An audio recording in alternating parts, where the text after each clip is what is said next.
అందరికీ నమస్కారమండి. ఈరోజు మనం సర్వాభట్ల శివరామ శర్మగారు రచించిన మరణ కారణం అనే ఓ చక్కటి కథను విందాం. ఇక కథలోకి వెళ్దాం. అక్కడున్న అందరి వైపు కోపంగా చూశాను. దాదాపు మా హాస్పిటల్లో ఉన్న అన్ని డిపార్ట్మెంట్ హెడ్స్, జూనియర్ డాక్టర్లు కూర్చొని ఉన్నారు. అందరూ కూడా ఎటూ చూడకుండా, నిజం చెప్పాలంటే తల దించుకొని తప్పు చేసినట్లుగా కూర్చొని ఉన్నారు. నాకు కడుపు మండిపోతుంది. ఇదెలా సంభవం? మోకాళ్ల నొప్పులతో చేరిన పేషెంట్ గుండె ఆగి చనిపోవడమా? ఎంత ఇన్సల్ట్! నా ఆస్పత్రికి అవమానం కాదా? అందులోనూ ఆ పేషెంట్ ఎవరో కాదు, మా అమ్మ. ఈ రోజు నా ఈ స్థితికి కారణభూతురాలైన నా తల్లి. ఏ కారణమూ లేకుండా మరణించడమేమిటి? ఎంత బాధ! రాష్ట్రంలోని ప్రముఖ ఆసుపత్రి ఎండీ అయిన వ్యక్తి తల్లి మోకాల నొప్పులని చేరటం, గుండె ఆగి చనిపోవటం. What a shame! Cardiology chief తలంచుకొని కూర్చొని ఉంటే, న్యూరాలజిస్టు మా అమ్మ తాలూకా టెస్ట్ రిపోర్ట్ పేపర్సు నా చేతిలో రెపరెపలాడుతున్నాయి. ఎందుకు వీళ్ళందరూ? తమ తమ ఫీల్డ్స్లో ఎక్స్పర్ట్స్ వేరు. ఎందుకలా చేశారు? చనిపోయిన వ్యక్తి నా తల్లి కాబట్టి ఇంతలా బాధపడుతున్నానని అనుకుంటున్నారా? కాదు.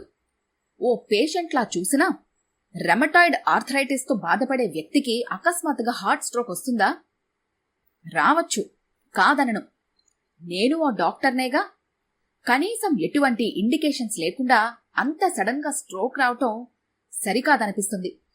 మా ట్రీట్మెంట్లో లోపం ఉందని ప్రగాఢంగా నమ్మాల్సొస్తుంది. అందులోనూ బీపీ, షుగరు ఎటువంటి కంప్లైంట్స్ లేని వ్యక్తి మా అమ్మ. హఠాత్తుగా బ్రెయిన్ స్ట్రోక్, హార్ట్ అటాక్. ఏమిటిది? నా తల్లని కాదు, ఆవిడది చాలా గట్టి గుండె. నిజం, చిన్నప్పుడే భర్త చనిపోతే 10 ఎకరాల సేద్యం ఒంటి చేత్తో నడిపిస్తూ 3 బిడ్డల్ని సాకిన వ్యక్తి. ఎన్ని సమస్యలు, ఎన్నెన్నో అవమానాలు. ఒంటరి ఆడది, నిలబడింది, నిప్పులా బతికింది. మా ఊర్నుంచి వచ్చి మోకాళ్ళ నొప్పులురా అంది. తీసుకొచ్చి 10 రోజుల క్రిందట మా హాస్పిటల్లో చేర్చాను. అపార అనుభవం కలిగిన డాక్టర్లు, కంటికి రెప్పలా చూసే నర్సులు, అధునాతనమైన ఎక్విప్మెంట్స్, మృత్యువును ఢీకొనే స్పెషలిస్టులు ఎవ్వరూ ఆమెని రక్షించలేకపోయారు. గట్టిగా అరవాలనిపిస్తుంది. అందర్నీ నిలబెట్టి కడిగి పారేయాలి అనిపిస్తుంది. ఏం చేయగలను? నా సంస్కారం, చదువు, హోదా అన్నీ అడ్డొస్తున్నాయి. నాకు ఆవిడ చనిపోయిన దానికంటే చనిపోయింది అని చెప్పడానికి వారు చెప్పే కారణం చాలా చాలా ఇరిటేషన్ కలిగిస్తుంది. కార్డియాలజిస్టు ఏదో గొనిగాడు. పెద్దగా చెప్పండి అన్నాను. కాదు, అరిచాను. అతను చాలా చిన్నగా, we did our level best sir అన్నాడు. నాకు అరికాల మంట నెత్తికెక్కింది. ఒక్కసారిగా హార్ట్ అరెస్ట్ అవుతుందా? సూటిగా అడిగేశాను. ఈసారి కార్డియాలజీ చీఫ్ లేచి నిలబడి, మీకు తెలీదా అన్నాడు. నిజమే, స్ట్రోక్ రావడానికి పలు కారణాలుంటాయి. అదే ఏమిటి అన్నదే నా పాయింట్. అదే చెప్పాను. కార్డియాలజిస్ట్ చిన్నగా, వీఆర్ నాట్ గాడ్స్ అన్నాడు గంభీరంగా. అందరు డాక్టర్లు తలూపారు. నాకు అర్థమైంది. విషయం తెగేదాకా వస్తుంది. అది హాస్పిటల్కి మంచిది కాదు. వెంటనే సర్దుకొని, నేను పేషెంట్ బిడ్డగా మిమ్మల్ని నిందించటం లేదు, ఓ ఎండీగా అడుగుతున్నాను అంతే అన్నాను చిన్నగా. ఆవిడ చనిపోవడానికి కారణం తెలియాలంటే అటాప్సీ చేయాల్సిందే. ఓ జూనియర్ డాక్టర్ నసిగాడు. అతని వైపే చూస్తూ ఉండిపోయాను. Yes, correct. చిన్నవాడైనా కరెక్ట్గా చెప్పాడు. కారణం ఖచ్చితంగా తెలుస్తుంది ఈలోగా. హార్ట్ ఆగిందని తెలిసాక అటాప్సీ ఎందుకు అంటూ ఎవరో గొనిగారు. నేను పట్టించుకోలేదు. ఓకే, అన్నీ అరేంజ్ చేయండి అన్నాను తలూపుతూ. అందరూ నిర్ఘాంతపోయారు. సాధారణంగా యాక్సిడెంట్ కేసులు, మర్డర్సు, సూసైడ్ కేసుల్లోనే చనిపోయిన వారికి పోస్ట్ మార్టం చేస్తారు. ఇలా ఎవరూ చేయరు. అందుకని అందరూ నా వంకే తలెత్తి ఆశ్చర్యంగా చూశారు. ప్లీజ్, నన్ను అర్థం చేసుకోండి. నా వైపు నుంచి ఆలోచించండి. నా కుటుంబ సభ్యులకి నేనేం చెప్పాలి? ఎలా ఓదార్చాలి? ఆమె మరణించిందంటే, అది గుండెపోటుతో అంటే ఎలా? వాళ్ళకి తెలుసు ఆమెకి మోకాళ్ల నొప్పులని. నేనేం సమాధానం చెప్పాలి? అసలు ముందు నేను సాటిస్ఫై కాలేకపోతున్నాను. నా గొంతు చిన్నగా వణికింది. అందరూ నన్ను సానుభూతిగా చూస్తున్నారు. వారిలో కొందరికైనా నా బాధ అర్థమవుతుంది. అది చాలు. డాక్టర్ పరమేశ్వర్ ఏదో చెప్పబోయి ఆగిపోయాడు. నేను అతని వంక చూడలేదు. చూడటం నాకిష్టం లేదు కూడా. అతను ఒక జూనియర్ డాక్టర్. చదివింది ఎంబీబీఎస్ మాత్రమే. ఏ స్పెషలైజేషన్ లేని వ్యక్తి. కాని మెడిసిన్లో గోల్డ్ మెడలిస్ట్. కేవలం ఆస్పత్రి గుడ్విల్ పెరుగుతుందని మాత్రమే అతన్ని నేను చేర్చుకుంది. నిజానికి అతను విచిత్రుడు. రోజుకు 10 మంది పేషెంట్స్ని మాత్రమే చూస్తాడు. అమిత ఓపికగా ఉంటాడు.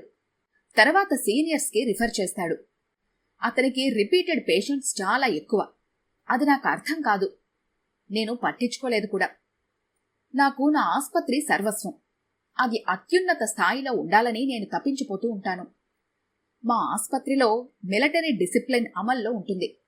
ఫలానా పేషెంట్కి ఫలానా టైంలో టాబ్లెట్ వేయాలి అని డాక్టర్ చెబితే ఖచ్చితంగా సిస్టర్స్ చెయ్యాల్సిందే, తప్పదు. సకాలంలో వాడే మెడిసిన్ సరైన ఫలితాన్ని ఇస్తుంది. ఇది నా నమ్మకం. డాక్టర్ పరమేశ్వర్ అదో టైపు. డాక్టర్స్కి, సిస్టర్స్కి, సైకాలజిస్టుల చేత లెక్చరర్స్ ఇప్పించాలని, మందుల కంటే మనస్తత్వం గొప్పదని మాట్లాడుతూ ఉంటాడు. నాకు వాటి మీద పెద్దగా నమ్మకం లేదు. సరైన వైద్య పర్యవేక్షణ చాలు. ఇది నేను నమ్మిన సూత్రం. ఆలోచనల నుంచి తేరుకొని, please wait for me, only 1 hour, ఇంటిదాకా వెళ్ళొస్తాను అనేసి సమావేశం ముగించి ఇంటికి బయలుదేరాను. ఇంటికి పోవడమే ఆలస్యం. నా తమ్ముణ్ణి, చెల్లెల్ని పిలిపించాను. విషయం వినగానే వాళ్లు భోరుమన్నారు. నా చెల్లెల్ని ఏమాత్రం ఓదార్చలేకపోయాను. మా నాన్న చనిపోయేటప్పటికీ దాని వయసు 2 ఏళ్లు. అందుకని తనకి అన్నీ అమ్మే. అటువంటి తల్లి లేదనేసరికి నా కళ్లల్లో నీళ్లు తిరిగాయి. ఏమని ఓదార్చను? ఎలా చనిపోయిందంటే ఏం చెప్పను? అసలు ఎలా నమ్మించగలను? అటాప్సీ చేయిస్తున్నానంటే అస్సలు ఒప్పుకోరు. వాళ్లని ఓదార్చే బాధ్యత నా భార్యకి చెప్పి హాస్పిటల్కి వచ్చేశాను. థియేటర్లో ఓ టేబుల్ మీద నా తల్లి మృతదేహం ఉంది. చుట్టూ డాక్టర్లు నా అనుమతి కోసం వెయిట్ చేస్తున్నారు.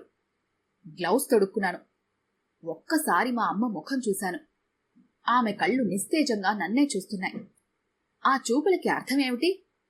మరణకారణాన్ని శోధిస్తున్న తన కొడుకుకు ఏదో చెప్పాలని ప్రయత్నిస్తున్నట్టున్నాయి ఆ కళ్ళు. నా చేతులు వణికాయి. ఎన్నో ఆపరేషన్స్, ఎంతో సీరియస్ కేసులు హ్యాండిల్ చేసిన నా శరీరం ఎందుకు వణుకుతుంది? అందులోనూ మృతదేహాన్ని చూసి. నా తల్లి శరీరం కావటం వలన ఇంకేదైనా కారణాలున్నాయా? టేబుల్ అంచును గట్టిగా పట్టుకున్నాను. ఏసీ రూంలో నాకు చెమటలు పడుతున్నాయి. నా వల్ల కాదు, నా వల్ల కాదంతే. ఏ దేహంలోనైతే నేను రూపుదిద్దుకున్నానో ఆ దేహాన్ని చిందరవందర చేయగలనా? ఆ తల్లి శరీరంలో అణువణువు నా ఈ శరీరాన్ని రూపుదిద్దుకోవటానికి శ్రమించాయి. అటువంటి తల్లి దేహాన్ని అణువణువు కోసి శోధించగలనా? నో, నేను చేయలేను. డాక్టర్ పరమేశ్వర్ నా దగ్గరకొచ్చి నిలబడి చిన్నగా చెప్పసాగాడు. సరే, ఆమె దేహాన్ని కోసి మీరు పరిశీలించనక్కర్లేదు. ఆమె మరణానికి కారణం ఎవరో కాదు, మీరే. అతని వైపు దిగ్భ్రాంతిగా చూశాను. ఎస్, కారణం మీరే. పేషెంట్గా చూశారే కాని తల్లిగా చూడలేదు మీరు ఎప్పుడు ఆమెను. ఓ బిడ్డలా కాకుండా మీరు ఓ డాక్టర్లా ప్రవర్తించారు.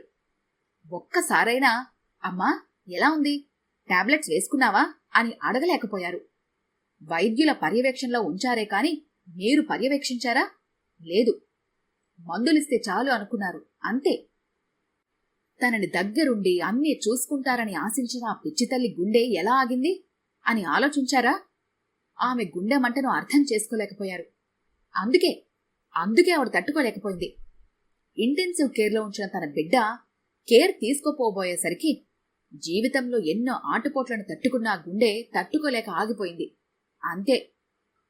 అతని మాటలు చెళ్ళు చెల్లుమని నాకు తగులుతున్నాయి. ఇక అతను చెప్పేది ఏది నాకు వినపడక నా తల్లి వంక చూశాను. నిజమా అమ్మా? ఒక్కసారి చెప్పమ్మా.